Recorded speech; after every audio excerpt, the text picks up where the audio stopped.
भाई आप सभी का आपके अपने यूट्यूब चैनल एडू पटना पे।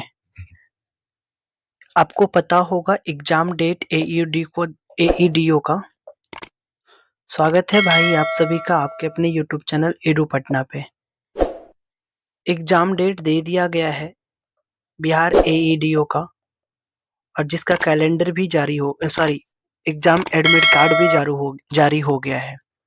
तो हम लोग रिवीजन करेंगे, और रिवीजन करने का समय है हम लोगों के पास अभी, और कम समय में रिवीजन अगर करना है हमें, तो हम इस सीरीज को लाए हैं जो बहुत ही कम समय में हम लोग अच्छे से रिवीजन कर सकते हैं। तो आज का पहला प्रश्न देखते हैं। 50-50 क्वेश्चंस का सेट रहेगा, 50 क्वेश्चंस का सेट रहेगा, और ये सारे के सारे जो क्वेश्चंस हैं एमसीक्यू है, जो एग्जाम ओरिएंटेड को लेकर के बहुत ही ज़्यादा इम्पोर्टेंट रहेगा। बहुत ही ज़्यादा क्या रहेगा? इम्पोर्टेंट रहेगा। तो अगर आप इस सीरीज से जुड़े हैं तो आप लोगों का बेस्ट ऑफ लक इस सीरीज से जुड़ने के लिए। पहला जो सीरीज है, हमारा पहला क्वेश्चन है आज की सीरीज का, कह रहा है व्यायाम के दौरान मानव शरीर में पसीना आना निम्नलिखित में से किस एक प्रक्रिया को इंगित करता है? किस एक प्रक्रिया को इंगित करता है? ये करता है प्रासरण नियमन को। कहता है दूसरा क्वेश्चन है हमारा, शीत कोष्ठ भंडारित फल अधिक समय तक चलते हैं क्योंकि ये जो शीत कोष्ठ भंडारित फल है अधिक समय तक चलते हैं क्योंकि ये जो श्वसन की दर घटा दी जाती है, क्योंकि श्वसन की दर क्या कर दी जाती है? घटा दी जाती है। तीसरा प्रश्न है, कुछ समुद्रीय जंतु एवं कीट अंधेरे में अपने शरीर से प्रकाश उत्पन्न करते हैं, इस परिघटना को क्या कहते हैं? इस परिघटना को क्या कहते हैं? इस परिघटना को कहते हैं बायोलुमिनेसेंस, ये कहते हैं। ऑप्शन इसका बी सही होगा। अगला प्रश्न है हमारा, पर्यावरण से संबंधित निम्नलिखित सम्मेलनों पर विचार कीजिए। वेसल कन्वेंशन किससे संबंध रखता है? रोटरडैम कन्वेंशन और स्टॉकहोम कन्वेंशन। उपयुक्त में से कौन सा जोड़ा सम्मिलित है? कौन सा जोड़ा सम्मिलित है ये पूछ रहा है। तो जोड़ा कौन सा सम्मिलित है? स्टॉकहोम कन्वेंशन मई 2004 में हुआ था। ऑप्शन सिर्फ ये सारा का सारा क्या है? तो ये 2004 में हुआ था। रॉटरडैम कन्वेंशन फरवरी 2004 में हुआ था, और वेसल कन्वेंशन वर्ष 1992 में हुआ था। ये सब का सब सही जवाब होगा। ऑप्शन डी इसका बिल्कुल सही जवाब होगा।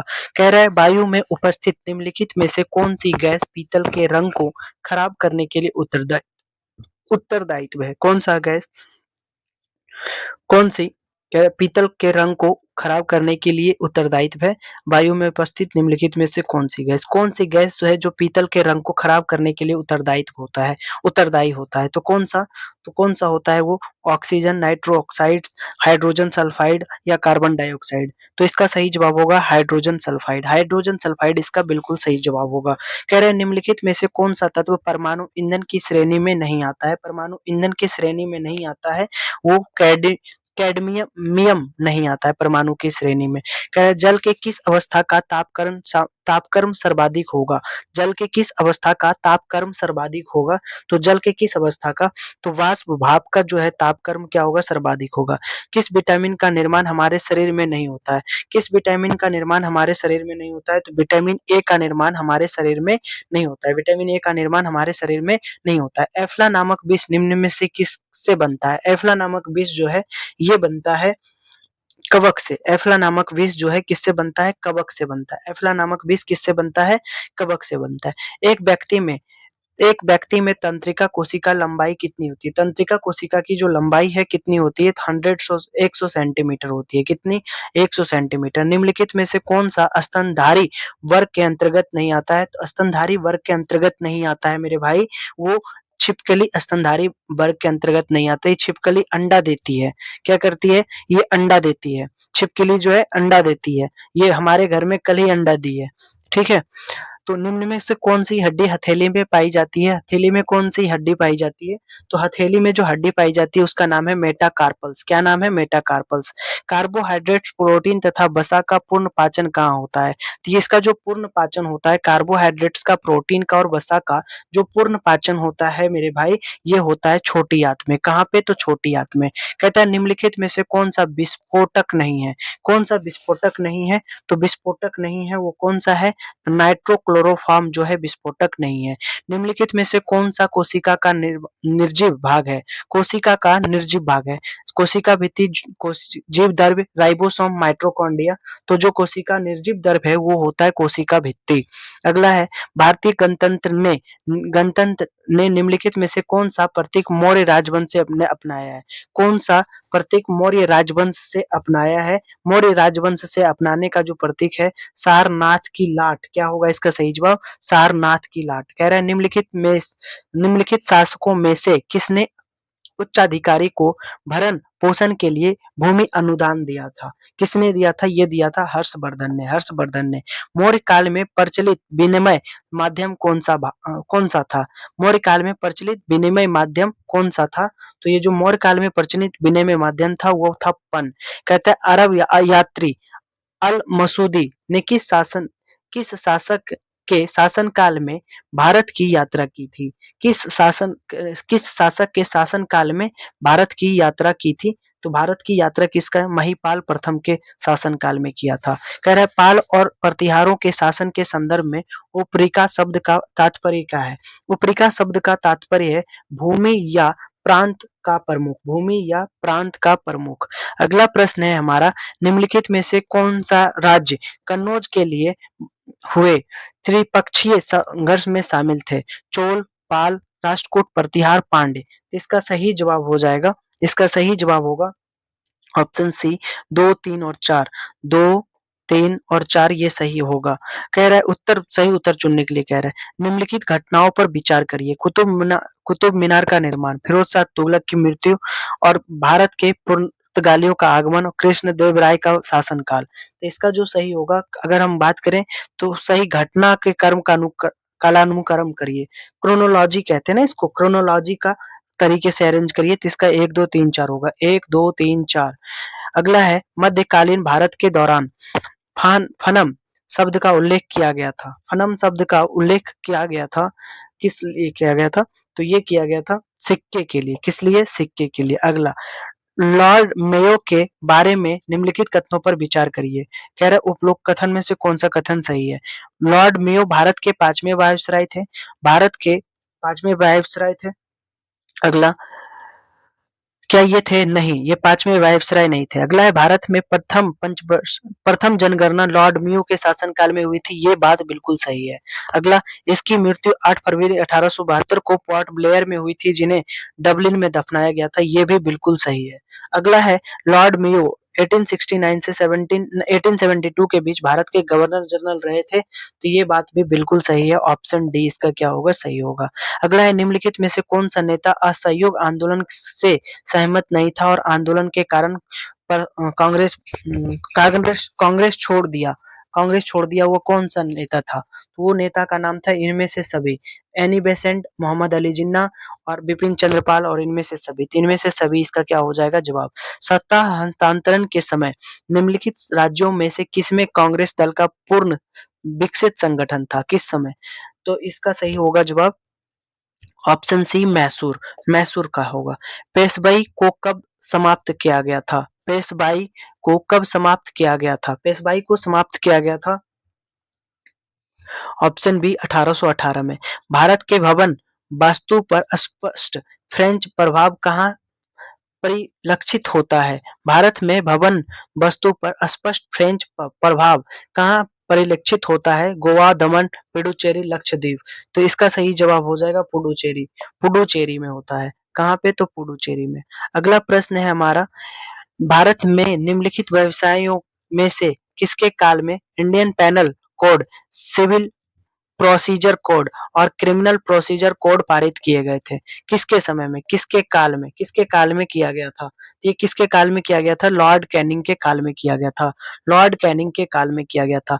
वह कौन सा कांग्रेस अध्यक्ष था जिसने क्रिप्स मिशन व लॉर्ड वेरल दोनों से वार्ताएं की? कौन से कांग्रेस अध्यक्ष था? कौन सा कांग्रेस अध्यक्ष था? तो कौन सा कांग्रेस अध्यक्ष था? तो ये हो जाएगा अबुल कलाम आजाद। अबुल कलाम आजाद। अबुल कलाम आजाद भारत के पहला शिक्षा मंत्री थे। भारत के पहला शिक्षा मंत्री थे अबुल कलाम आजाद। भारत हमारे सौर मंडल से संबंधित निम्नलिखित कथनों पर विचार करिए और कहता है कौन सा कथन सही है। कौन सा कथन सही है। अगला है सप्तऋषि बिग बेयर तारामंडल का हिस्सा बनता है क्या? ये बात सही है। सप्तऋषि उर्सा मेजर तारामंडल का हिस्सा बनता है क्या? ये भी बात सही है। क्षुद्र ग्रह बेल्ट मंगल और पृथ्वी की कक्षाओं के मध्य स्थित है? नहीं। सबसे बड़ा क्षुद्र सिरे है, सेंटर है, सिरे है। सबसे बड़ा क्षुद्र ग्रह सिरे है क्या? ये भी बात सही है। तो ऑप्शन 1, 2, 4 होगा इसका सही जवाब। सियाचिन हिमनद कहाँ स्थित है? तो सियाचिन हिमनद जो है कहाँ पे स्थित है? यह स्थित है नुब्रा घाटी के उत्तर में। नुब्रा घाटी के उत्तर में।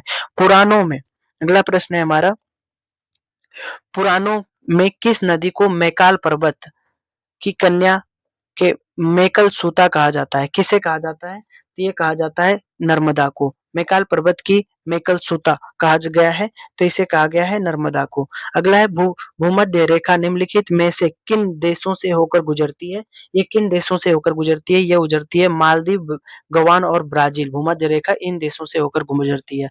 अगला है भारत के संविधान के अनुच्छेद 355 के तहत संघ का यह कर्तव्य है कि बाहरी आक्रमणों और आंतरिक अशांति से राज्यों की रक्षा करना।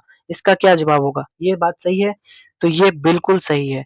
बाकी सारा गलत है। ये सही है। अगला प्रश्न है राज्यसभा के सभापति के रूप में उपराष्ट्रपति क्या नहीं करता है? तो उपराष्ट्रपति क्या नहीं करता है? तो लोकसभा वो राष्ट्रपति के समक्ष राज्यसभा का प्रस्ताव प्रवक्ता नहीं करता है। अगला प्रश्न है हमारा 37, किस संवैधानिक सरकार के दो आधारभूत मूल्य क्या होते हैं? दो आधारभूत मूल्य होते हैं स्थिति और स्वतंत्रताएं। निम्नलिखित में से किस गुण से यह निर्धारित होता है कि भारत का संविधान परिसंघीय है? परिसंघीय है तो यह होता है केंद्र और राज्यों के बीच शक्तियों का वितरण। अगला राष्ट्रपति किसकी अनुशंसा पर लोकसभा भंग कर सकता है? राष्ट्रपति किसकी अनुशंसा पर लोकसभा भंग कर सकता है? तो ये अनुशंसा करने वाले होते हैं केंद्रीय मंत्रिमंडल। लोकसभा के सचिवालय का नियंत्रण प्रत्यक्ष रहता है। कौन? यह किसके द्वारा? तो ये जो रहता है लोकसभा का अध्यक्ष। अगला निसार मिशन इसरो तथा किसके मध्य की संयुक्त परियोजना है? निसार मिशन इसरो तथा किसके मध्य? निसार मिशन इसरो तथा किसके मध्य की ये जो है तो ये है नासा। किसका? नासा। द गोल्डन ईयर्स पुस्तक के लेखक कौन है? द गोल्डन ईयर्स पुस्तक के लेखक हैं रस्किन बॉन्ड। कौन? Ruskin bond. उस्ताद आमिर खां किस घराने से संबंधित रखते हैं? उस्ताद आमिर खां किस घराने से संबंध रखते हैं? तो उस्ताद आमिर खां जो है इंदौर घराने से संबंध रखते हैं। व्यवस्था विश्लेषण सिद्धांत को किसने प्रतिपादन किया था? तो व्यवस्था विश्लेषण सिद्धांत को किसने प्रतिपादन किया था? तो ये प्रतिपादन करने वाले थे जिनका नाम था डेविड ईस्टन। तापुल लोक नृत्य का संबंध किस राज्य से है? तापुल लोक नृत्य का संबंध जो है यह अरुणाचल प्रदेश से रखता है। फल्गु नदी पर बने देश के सबसे बड़े रबर डैम की कुल लंबाई कितनी है? कुल लंबाई कितनी है? तो कुल लंबाई है मेरे भाई 441 किलोमीटर। और ये कहाँ पे है? तो रबर डैम जो है गया में। यहाँ पे लिखा है गया जी। गया का नाम बदल करके गया जी कर दिया गया है। गया जी कर दिया गया है। अगला प्रश्न है हमारा, अगला प्रश्न है कि निम्नलिखित में से कौन सा कारण ब्रिटिश शासन द्वारा भारतीय हस्तशिल्प उद्योगों के विनाश का परिणाम नहीं था? तो वो नहीं था कौन सा? तो हो जाएगा आत्मनिर्भर ग्रामीण और आर्थिक व्यवस्थाएं। संघीय बजट में राजकोषीय घाटे का अर्थ क्या है? संघीय बजट में राष्ट्रकोषीय घाटे का अर्थ है बजट घाटे और आंतरिक बाह्य ऋणदान में निव्वल वृद्धि का योग। अगला है निम्नलिखित में से कौन सा जैव निम्नीकरण बायोडिग्रेडेबल प्रदूषक नहीं है? तो बायोडिग्रेडेबल प्रदूषक नहीं है कीटनाशक। कह रहा है अगला प्रश्न लास्ट है आज का, परिस्थिति तंत्र में ऊर्जा का प्रवाह निम्न से उच्च ताप पर स्तर पर जाने से कम होता है। इसे निम्नलिखित द्वारा समझा जा सकता है। इसका सही जवाब हो जाएगा उष्मागतिकी। के द्वितीय नियम द्वारा। यहाँ पे मैंने कुछ हमारा नहीं एडुटेरिया का ये बुक है, तो इसमें कुछ जगह छुप रहने की वजह से थोड़ा-सा ऋग्वेद के बारे में बताया गया है। सबसे प्राचीन वेद कौन से वेद हैं? तो ऋग्वेद जो है सबसे प्राचीन वेद है। ऋग्वेद के ऋचाओं को क्या कहते हैं? होत्री। यानी कि जो ऋग्वेद के पढ़ने वाले होते हैं, ऋग्वेद के ऋचाओं को पढ़ने वाले को क्या कहते हैं? होत्री कहा जाता है। इस वेद के तीसरे मंडल में गायत्री मंत्र का उल्लेख है और 9वें मंडल में किस मंडल में? तीसरे मंडल में गायत्री मंत्र का उल्लेख है और 9वें मंडल में सोम देवता का उल्लेख है। वेद के 10वें मंडल में 4 वर्ण जिसमें 12वें क्षत्रिय, वैश्य, शूद्र का उल्लेख है। किस मंडल में? वेद के 10वें मंडल में 4 वर्ण, वर्ना सिस्टम जिसको कहते हैं वर्ना सिस्टम। वर्ना सिस्टम जो है वर्ना सिस्टम यहीं पे लिखते हैं वर्ण सिस्टम यहीं से आया था। तो ये किस मंडल में है? तो 10वें मंडल में। ठीक है। अगला इंद्र के लिए 250 तथा अग्नि के लिए 200 ऋचाओं की रचना की गई है। गोत्र शब्द का सर्वप्रथम उल्लेख किस वेद में मिलता है? इसी वेद में मिलता है। गोत्र हम लोगों का जो गोत्र है, जैसे हम यादव हैं, तो यादव में हम यदुवंशी हैं। तो यदुवंशी का जो गोत्र होता है इसे कौन सा? यत्री गोत्र कहते हैं। अत्रि गोत्र है हमारा। कौन सा गोत्र? तो अत्रि गोत्र। तो जो गोत्र का जो सबसे पहला चर्चा किया गया था किस वेद में? तो गोत्र का जो वर्णन है, गोत्र शब्द का प्रयोग सर्वप्रथम ऋग्वेद में किया गया था। इस वेद में गाय के लिए अधन्य शब्द का प्रयोग किया गया था। इस वेद में गाय के लिए क्या किया गया था? अधन्य शब्द का प्रयोग किया गया था। किस वेद में गाय के लिए अधन्य शब्द का प्रयोग किया गया था? तो ऋग्वेद में गाय के लिए अधन्य शब्द का प्रयोग किया था। इतने के लिए इतने के आज के लिए बस इतना ही। हमारे वीडियो से जुड़ने के लिए और हमारे वीडियो को पूरे तक देखने के लिए, अंत तक देखने के लिए आप सभी को thank you. Thank you for watching my video. बहुत-बहुत बधाई है हमारी तरफ से। फिर मिलते हैं आपके साथ अगले वीडियो में। जय हिंद, जय भारत।